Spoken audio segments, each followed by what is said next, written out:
Darkness. Dead, deafening darkness. He saw nothing. He heard nothing. Only a faint whisper of thoughts broke through the silence. Is this the end? The thought crossed his mind, but his own voice seemed so foreign, as if it belonged to someone else. Slowly, like through a thick fog, sensations began to return. First, the smell, sharp, almost nauseating, like the stench of rotten meat and wet earth. Then touch. He felt the cold surface under his fingers. Dirt.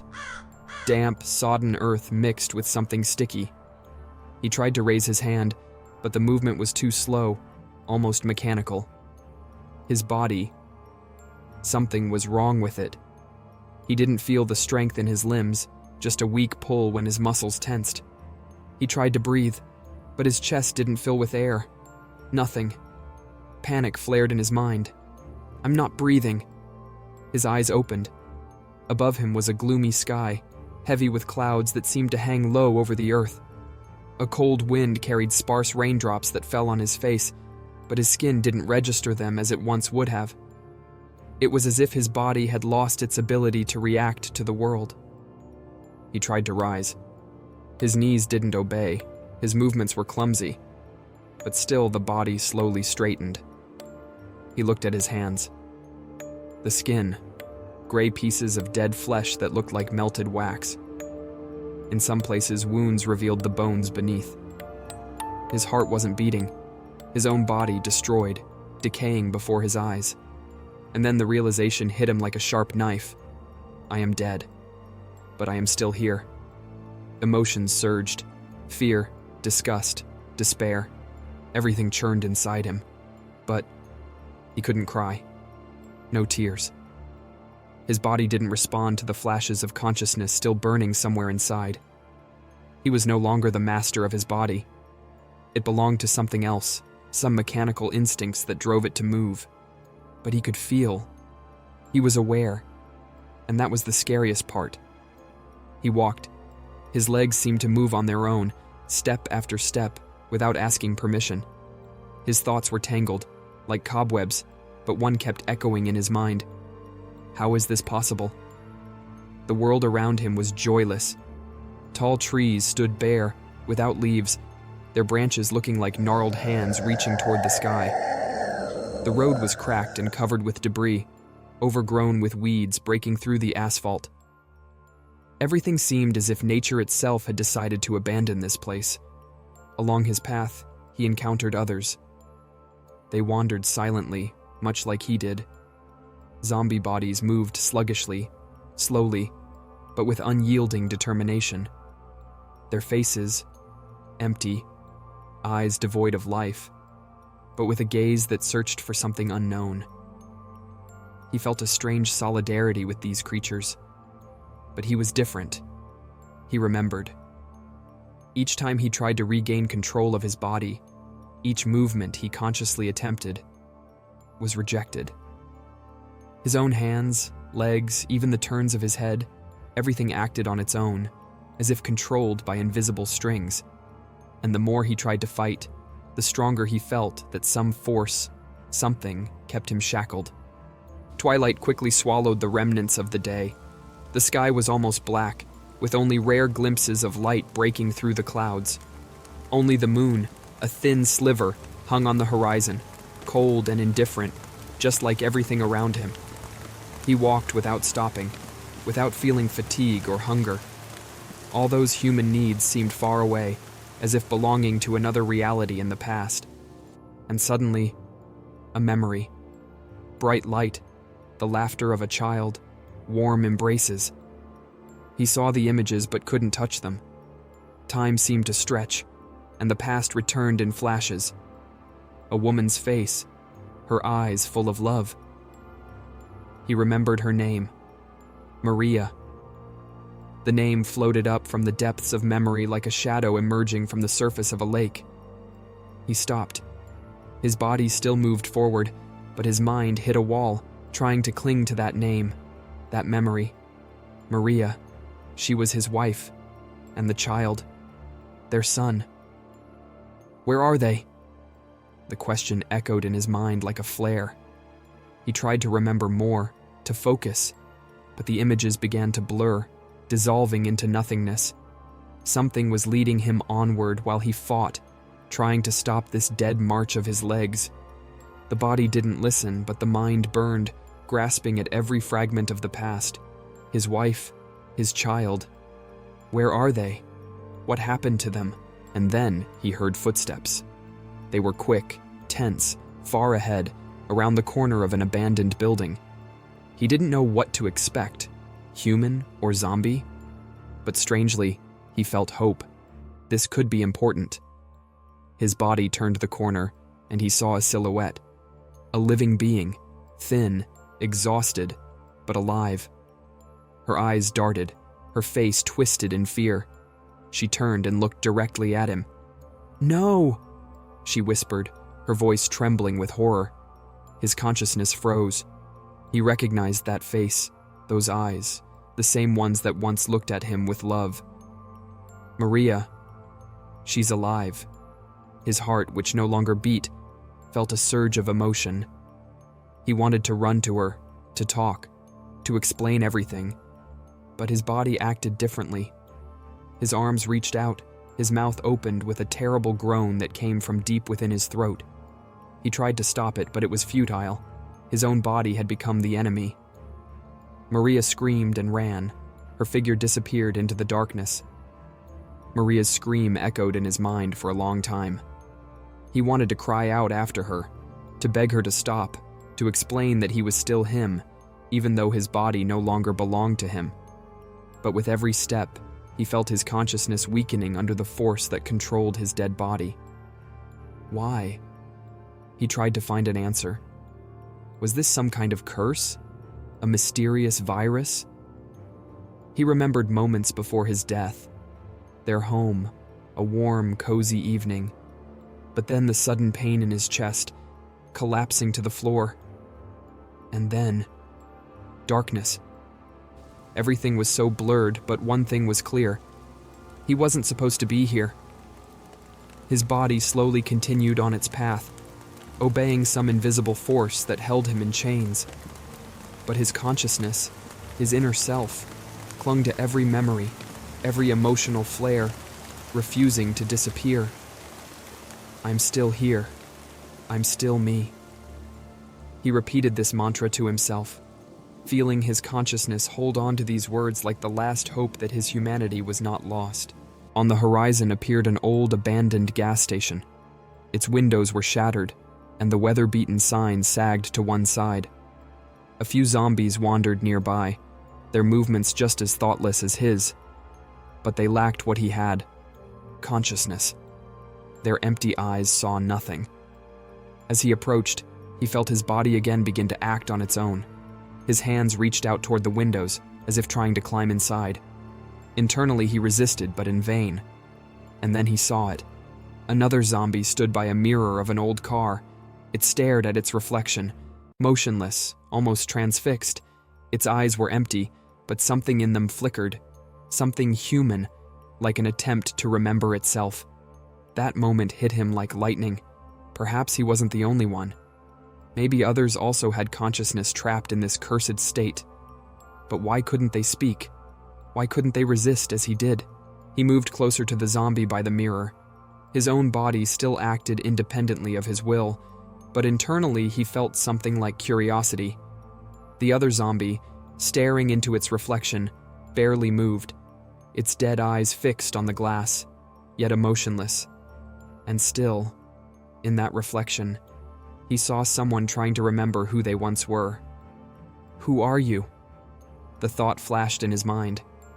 He tried to speak, but his voice once again failed to produce any sound. Only a silent scream echoed inside him. His eyes stopped on the reflection. A dead face, but the eyes, still his. Dark circles under the eyes, pale skin that had already begun to rot. The left corner of his mouth drooped, as if the body had ceased to maintain basic muscle movements. He saw himself, but felt that it wasn't him. If he could cry, tears would have flowed from those eyes. And suddenly, something happened. The zombie by the mirror trembled. Its hands, which were pressed against the glass, began to shake, as if it too was struggling with the invisible strings controlling its body. It looked as though it was trying to take control over its own movements to feel at least a sliver of freedom. The zombie's eyes briefly gleamed, a weak but still living spark, like a prisoner attempting to break free. It feels, too. This thought pierced his consciousness like a thunderbolt. This was more than just a body moving mindlessly. They could be aware. The other zombie's struggle finally bore fruit. It managed to lift its hand from the mirror, but it lasted only a moment. The force that controlled the body suddenly returned with double the brutality, and the zombie fell to the ground, its body convulsing. But he had seen. This zombie fought just like he did. There is a way. There must be. His body still acted against his will, forcing him to move forward, trying to destroy any remnants of humanity that accidentally crossed his path. But the hero's consciousness was now more hopeful. If one zombie could break the chains of control, even for a moment, perhaps he too could fight back. He started doing it his own way. Small steps, minor movements. Every time the body lifted its hand, he tried to change its direction. When the leg moved forward, he attempted to delay it. It was exhausting, but he felt that every moment he regained control was a victory. And then, in one fleeting moment, he felt his leg stop. Just for a moment, but he managed it. He forced his body to stand still, not to move forward, against the instincts pulling it ahead. In that moment, he felt more alive than he had since he'd awakened, but it lasted only a few seconds. His body suddenly jerked forward, as if some invisible force had reclaimed control, but now he knew it was possible. He could fight. The city he approached was relatively intact, though the streets were deserted, and the windows of houses were dark. A few zombies roamed in different directions, sometimes colliding, but mostly wandering aimlessly. But he knew that somewhere in this silence, living people still existed. He could feel it. The living were trying to hide from the threat, and he sensed it more clearly than before. Every step toward the city gave him more strength, because now he had a purpose. His mind wasn't only fighting for control, but also searching for ways to break free. He remembered Maria and how she ran. The body of a zombie, which no longer had control, automatically tried to pursue her, but he himself, he had stopped that pursuit. Somewhere among the ruins and abandoned houses, there had to be other living people. And though he was a threat to them, he also knew he could find a way to communicate with them if only he could maintain control, even for a brief moment. He sat, hidden in the shadow of an old, ruined building. His body was still, but his mind was analyzing everything that had happened. The other zombie by the mirror had given him faith that not everything was lost. His movements were no longer entirely uncontrollable, and now he felt he could influence where he went. Time passed, and he began to think about possibilities. What if he could find other zombies who still had consciousness? Maybe they too longed to escape their bodies, just like him. He began searching for them. Not the ones who aimlessly wandered the streets, but those whose gaze still showed life, those who struggled just like him. On the horizon, he saw several figures. They moved, but something about their appearance was different. Their movements were slower. They didn't rush toward their victims, didn't hurry to attack. They too were conscious. A group of 3 zombies approached closer. Their eyes were dimly shining, but in them, he saw the same thing he saw in his own. They were not completely mindless. Quietly, slowly, they stood next to him, their movements not aggressive. All stood in silence, but that silence was filled with inner understanding. He felt they were his brothers in captivity. Each of them struggled. Each had memories, but all were trapped in these dead bodies. Now they needed to find a way to break these chains. 3 zombies stood side by side, their dead bodies frozen in place. But the consciousnesses inside continued to churn. He felt their presence, like echoes of his own thoughts. There were no words, no voices, but there was a shared understanding. Each of them was a prisoner of their body. Each of them had their own past, which they couldn't return to. The silence between them was deep, but filled with despair and hope. Each of them was fighting for the same thing, control over themselves. And although they couldn't speak, he felt it. His eyes met the eyes of one of them, a tall zombie with cracked skin and empty eyes that gleamed with the faint echo of a former life. Their gaze was intense, and for a moment, he felt this other zombie was also trying to fight the invisible chains that held its body. Their silent understanding gave him hope. They weren't alone. These three, like him, were conscious. Maybe this is the first step to freedom.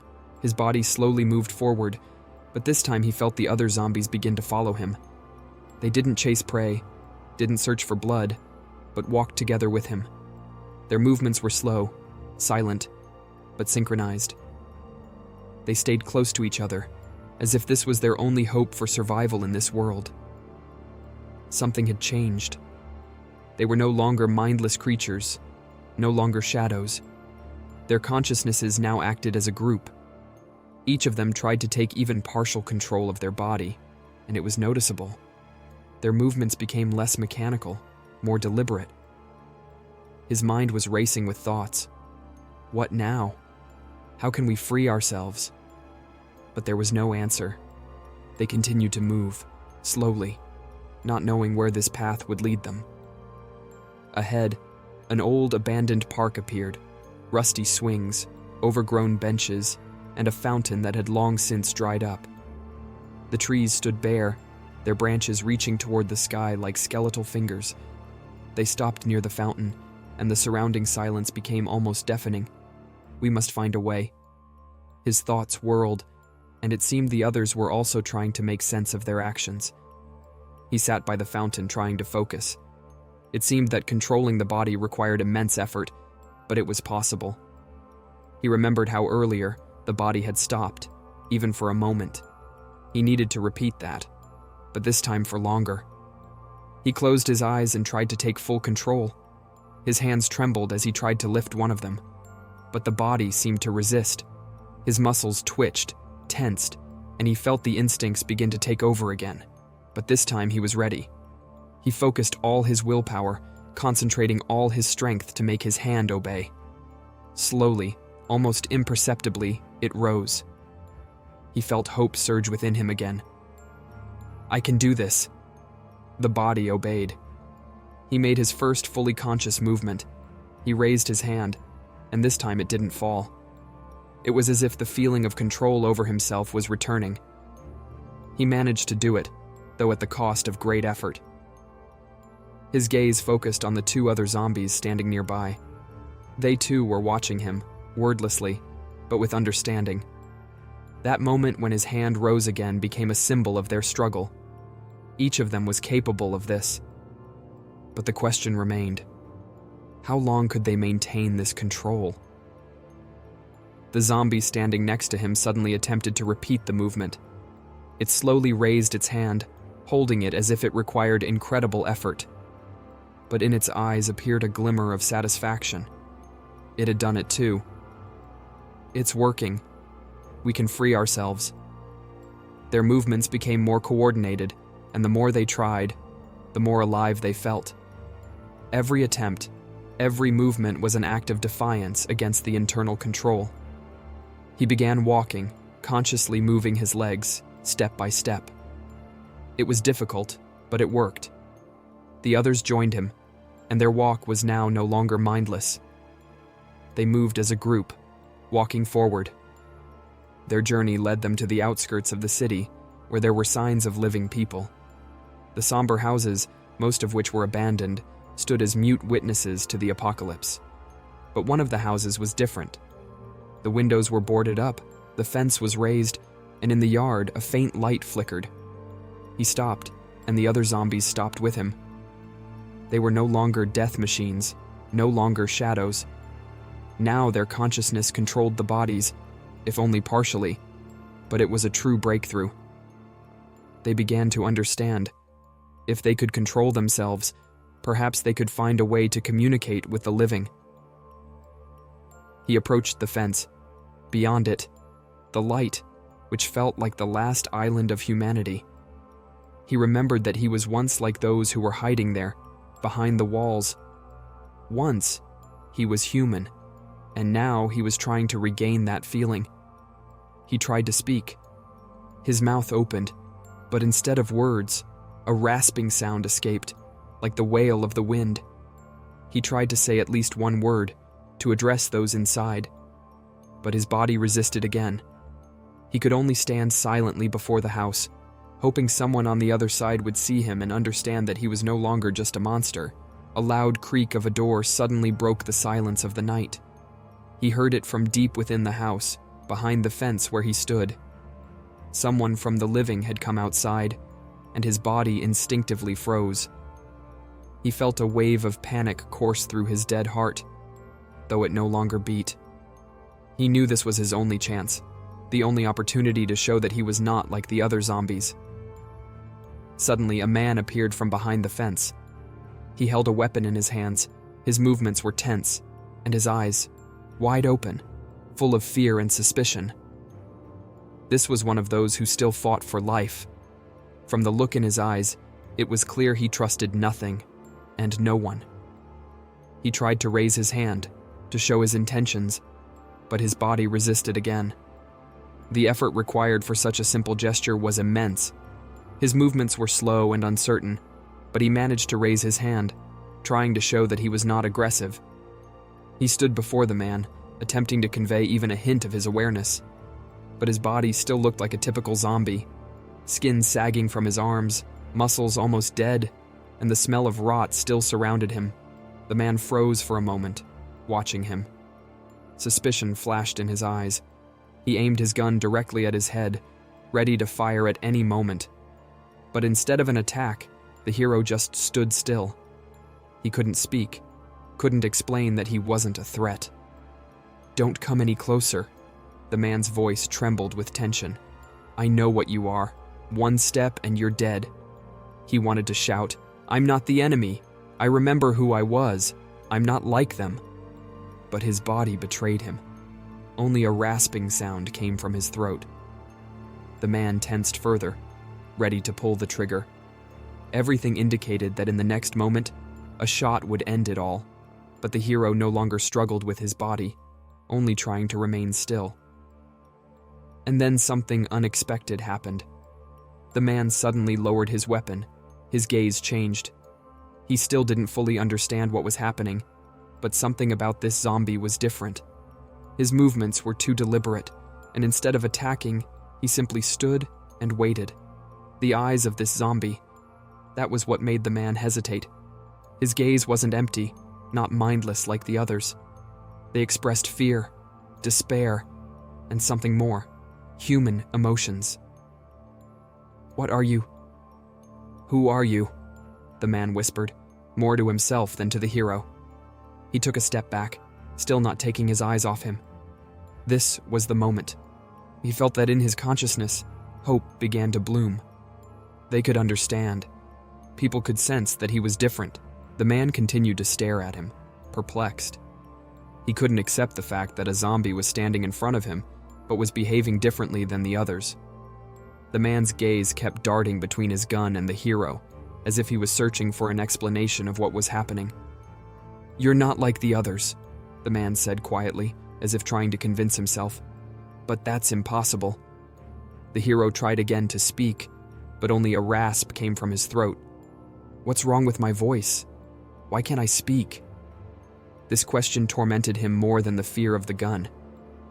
He knew his body was no longer alive, but his consciousness still existed. The man looked at him carefully, and then suddenly turned toward the house from where he had come. In a few seconds, another figure appeared, a woman.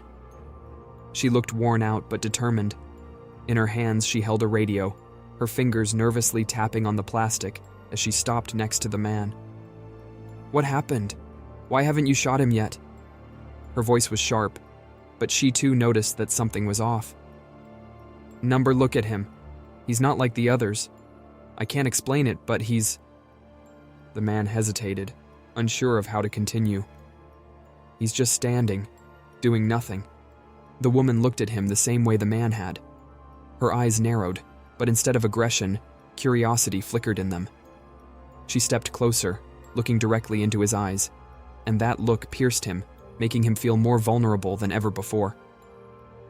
He looks dead, but I don't know. It's strange, she quietly said. We haven't seen anyone like him. Maybe it's something new. He's not attacking, the man repeated. Maybe there's something human left in him. Yes, his mind screamed. He wanted to confirm their suspicions, but was forced to stand silently, trying to control his body. The woman suddenly pulled a small flashlight from her pocket and shone it into his face. The beam of light cut through the darkness, illuminating his half-decayed face. She studied every detail carefully, then suddenly asked, "Can you understand us?" He froze. "I understand. I hear you." But again, only a rasp came from his mouth. He raised his hand, trying to show in some way that he could respond. His movement was slow but deliberate. The woman and the man exchanged glances. He understands us," she finally whispered. This was the first step. They began to understand that he was not like the others. But how could he prove to them that he was still human inside this dead body? The man and woman slowly lowered their weapons. Their wariness gave way to surprise and curiosity. They couldn't understand how a zombie could have consciousness, but what they saw challenged everything they knew about this world. "We need to test this," the woman said, turning to the man. "This could be a breakthrough. Something we didn't know before. If he still has consciousness, maybe there's a way to help him. Or at least find out what happened." "And what do we do now?" the man asked, sitting down on a chair opposite the hero. "If he's not like the others, does that mean we can find a way to cure him?" "First, we need to understand what's happening with his consciousness," the woman replied, cautiously observing him. "If he remembers himself, that means the virus or whatever it is didn't destroy him completely. We have to try talking to him, but how?" The hero looked at them, trying to show that he understood, that he wanted to communicate. His eyes were filled with despair and hope. Once again, he raised his hand, attempting to draw attention to himself, trying to show he hadn't lost his mind. "Wait," the woman said, and her voice held more compassion now. "Maybe we can help him communicate with us. If he can't speak, maybe he can write." She picked up an old notebook and pen from the table and gently placed them in front of him. He looked at the pen, focusing on it. Writing. It seemed so simple before, but now his fingers felt clumsy, as if they belonged to someone else. Slowly, he reached out and took the pen. His body, though sluggish, obeyed his will this time. He leaned over the notebook, trying to remember how to do it. At first, the movements were chaotic, but eventually, something resembling a word appeared. His hands trembled, but he managed to write a few letters. "I remember." The woman gasped, seeing the words. Her eyes widened in astonishment. "He really can. He remembers." Her voice trembled with emotion. "This is incredible." The man leaned closer, looking at the written words. A mixture of fear and hope appeared on his face. He exhaled heavily and looked at the woman. "Then maybe we can find a way to restore his humanity," he said, but his voice was filled with uncertainty. The man and woman called for other members of their group. 3 more people entered the room, all of them looking exhausted and cautious. They stared at the hero, trying to understand what had happened. He felt their wariness, but he no longer feared them. His own fear began to subside as he realized these people were ready to talk to him, not destroy him. He picked up the pen again and wrote more words in the notebook. Family. Wife. Son. The woman leaned closer, looking at the words. A spark of understanding flashed in her eyes. "You remember your family? What were their names?" she asked, her voice becoming softer, almost a whisper. He stopped. It was a difficult question. His wife's name seemed so familiar, yet it slipped away like sand through his fingers. Again, he picked up the pen, trying to force himself to remember. His hand slowly wrote a name that felt right, but also distant. Maria. The woman smiled. Maria, that's your wife? Do you want to find her? He nodded. It was one of the few memories that remained vivid. He had to find her. He couldn't leave this behind. We can help you, she said, touching his shoulder. If she's still alive, we'll find her. But you need to help us understand how this happened to you. What do you remember about the day everything changed? He frowned, trying to dive into that last day of his life. He remembered the house, the smell of dinner, Maria's laughter, but then everything became blurry. The only clear moment was when he felt a sharp pain in his chest, then the fall to the floor and darkness. It was like a flash, illuminating the final moments of his life. He wrote one word. Pain. The woman looked at him with concern. You felt pain before it happened? Was it sudden? Like a heart attack? He nodded. It felt like a sudden strike that broke his body all at once. The woman gazed thoughtfully at him. If it happened so suddenly, maybe there's a connection to what caused your condition. We need to learn more about your body and how this virus affects consciousness. The next day, a new scientist arrived at the house, brought by the woman. He was a grim-looking man in his mid-50s with sharp eyes and short, graying hair. His face was lined with wrinkles, but there was intelligence in his eyes. He brought equipment for testing and analysis, resembling a medical kit capable of examining the body and possibly even the brain. We haven't had a chance to work with cases like this before, he said, glancing cautiously at the hero. But if he still has consciousness, it could be the key to understanding the whole process. The hero sat on a chair, watching as the scientist prepared the equipment. His body was calm, though inside, he felt nervous. This was a chance not only to learn what had happened to him, but also to understand if there was a way back to being human. The man approached him with small sensors, looking like medical electrodes, and attached them to his head. It was a strange feeling, as though these pieces of equipment turned him into a patient again, someone who was being treated for an unknown illness. I'll try to analyze your brain activity, the scientist said. If we can see any residual traces of human activity, maybe we can find a way back. The tests began. The room was filled with tense silence, broken only by the sounds of the equipment. He sat, trying to focus on his consciousness, trying to summon any emotions or memories that could help with the analysis. Mentally, he replayed moments of his life. Maria, their son, that last evening at home. After a few hours of testing, the scientist disconnected the equipment and carefully reviewed the results. The woman approached him. What did you find? She asked quietly, her eyes gleaming with hope. His brain is still functioning, but it's very unstable, the scientist said, exhaling deeply. His consciousness seems to be clinging to the edge of disappearing. He's not fully a zombie, but he's not fully human either. It's like a battle between two states. The woman leaned down to him. You're fighting for your consciousness, right? She asked. He nodded. Yes, I am fighting. In the days that followed, they tried to understand more about his past. He wrote more in the notebook, trying to recall his life. But the more he wrote, the harder it was to remember. Faces and places returned to him as fragments of dreams, but most of it remained blurry. His memory was like a shattered mirror, reflecting pieces of the past but not the whole picture. This is more than just a virus, the woman said to the man one evening as they sat by the fire in the old room, discussing their new companion. Maybe he's still fighting for his consciousness. Maybe others can remember too, but just can't express it. Then what do we do? The man asked, casting a worried glance at the hero. Is there a chance he can become himself again? It's hard to say, the woman replied, carefully examining the notebook with his attempts at writing. But this is definitely something new.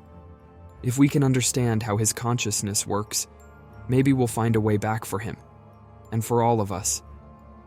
He listened to their conversation, and once again, hope flared in his heart.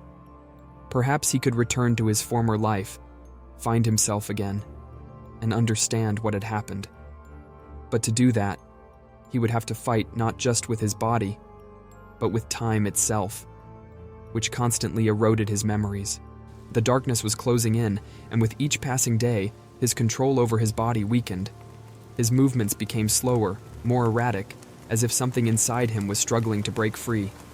He sat by the fire, looking at the others, but his thoughts were distant, drifting back to his family, to Maria. He needed to find her, but how? His body was no longer his own, and each moment felt like a battle against something unseen. "We have to act quickly," the woman said, her voice filled with urgency. "He's losing control, and if we don't find a way to stop it, we'll lose him completely." The others nodded in agreement. The man, who had been silent for most of the conversation, finally spoke. "There's one place we haven't checked yet," he said, his voice low. "The old laboratory in the city. It's where they were experimenting on the virus before everything fell apart. If we can get there, maybe we'll find something that can help him." The woman's eyes lit up with hope. "That's it. The laboratory. If we can find their research, maybe we can reverse what's happening to him." But the hero's heart sank. He had heard of the laboratory before, back when he was still human. It was a place of nightmares, where terrible experiments were conducted in the name of science. And now, he was one of those experiments. "It's our only chance," the man said, standing up. "We have to try." The morning was cold, and the air vibrated with silence, broken only by the distant sounds of unseen birds. They set off on their journey, leaving the safety of the house behind. The man and woman walked beside him, weapons ready, knowing that danger could be lurking around every corner. He walked a bit behind, his body moving mechanically, but his mind was fully focused. Every step was an act of defiance. Every movement required effort to maintain control over his body. The laboratory they were heading to was located in an abandoned part of the city. Once, it had been a center for scientific research, but now it was a place of ruin and fear. They moved through deserted streets where zombies wandered among the debris, paying little attention to the living. The woman kept a close watch on his every step, occasionally glancing into his eyes, as if to make sure he was still holding on. She knew this journey to the laboratory might be his last chance, but even as his body decayed, his consciousness remained alive. "We're close," she said quietly, stopping in front of an old building. "The laboratory should be just a few blocks away, but we don't know what's waiting for us." The man, walking alongside them, wiped the sweat from his brow and nodded. "I'll check the area to make sure there's nothing dangerous," he said. "We have to be ready for anything." He cast a quick glance at the hero, before cautiously heading down another alleyway, disappearing into the shadows. The woman approached an old computer in the center of the room, its screen flickering faintly. She quickly entered a few commands, and it seemed as if the system was coming to life.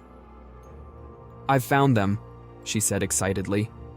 "There are data files on the virus research.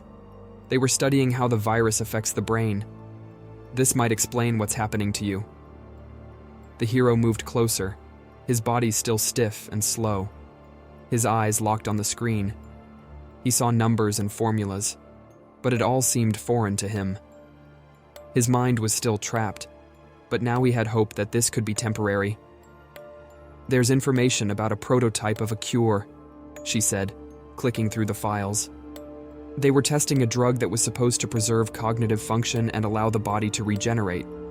But the experiments were halted when the laboratory was shut down. The cure, that's it." His mind stirred. If they could find the prototype or even remnants of these drugs, this could be his chance to return to his human state. "This is it," she whispered, unable to hide her hope. "If we can find this cure, you might become human again." But at that very moment, When they finally found the answer, everything suddenly changed. A loud crash came from the far end of the laboratory. It was like the echo of something massive moving in the dark. Everyone froze, their eyes fixed in the direction of the sound. "Something's here," the man said, gripping his weapon. "We're not alone." He felt his body tense up, and the zombie instincts began to take over again. His consciousness struggled for control, but panic and fear were setting in. His body began to move forward, but not how he wanted. The body obeyed the primal instincts: defend. The woman turned to him, realizing he was losing control again. "Hold on," she shouted. "We have to get out of here." They began to move toward the exit, but the crashing sound grew louder. From the shadows emerged a massive figure, a mutated zombie, the result of experiments gone wrong. Its body was grotesque, with large muscles and numerous scars, a clear sign that this creature had been subjected to the virus in its most brutal form. "We can't fight it," the man said, backing away. "We need to run." But the hero felt his own body reacting to the threat. An internal battle was raging. Instincts screamed for an attack, but his mind tried to stop himself. He was no longer just a man or a zombie, but something in between. His body surrendered to the instincts and rushed toward the monster. The woman screamed, "No, stop!" But he could no longer control himself. His body attacked the creature with a savagery that belonged to a zombie. He felt his own hands clash with the enemy, but his mind screamed in horror. He didn't want this. The fight was brutal. He felt every blow, every wound inflicted on him.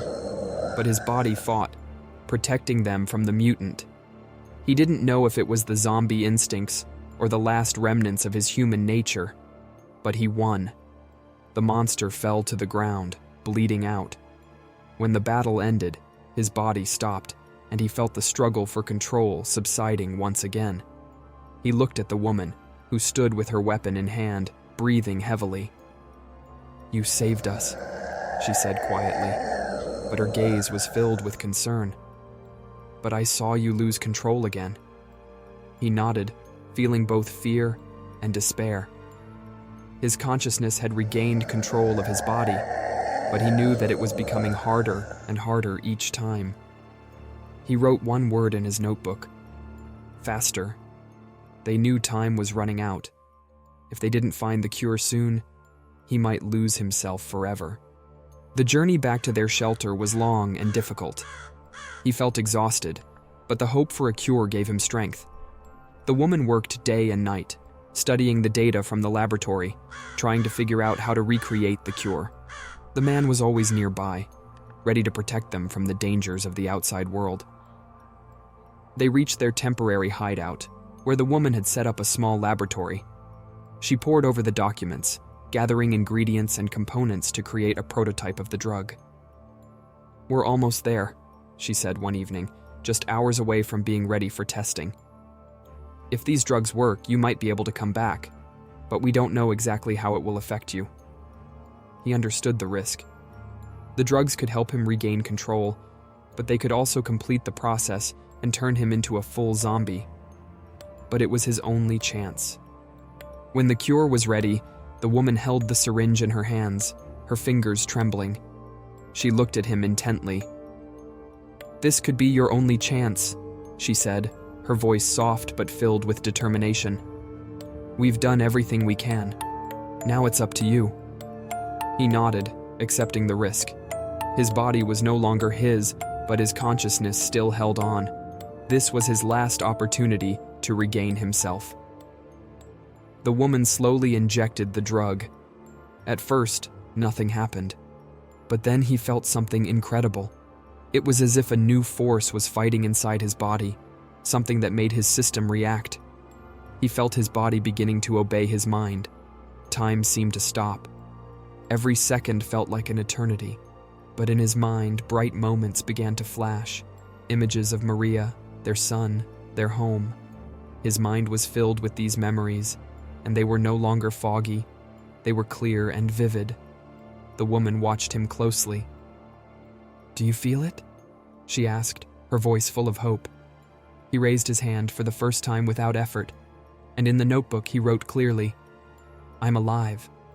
That moment marked a turning point. He was himself again, a human,